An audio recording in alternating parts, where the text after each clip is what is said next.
ngayong ating gabi, ito ang pulutan ni Tito Otis. Gagawin na natin yung panglalagay natin sa loob ng ating inihaw na pusit, tropa. Tapos yung ating pusit naman, papalamanan na natin ng mga pampasabog sa loob, boss. Inusok-tusok na natin sa katawan niya yung ating mga barbecue stick. Tapos hinawa-hiwaan na natin ng ganyan.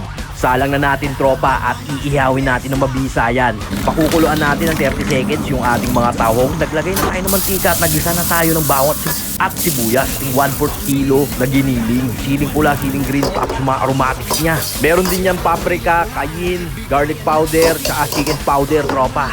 Gawa naman tayo ngayon ng legendary cheese sauce, tropa. Halu-haluin lang natin maigi, tropa, hanggang sa tuluyan siyang lumapot. Separate na rin natin yung ating mga tahong at papalamanan na natin yan ng ating mala chili con carne na giniling na pork, tropa. Naglagay na tayo ng cheese sauce, tropa. At ayan na nga ang ating midnight pulutan, tropa.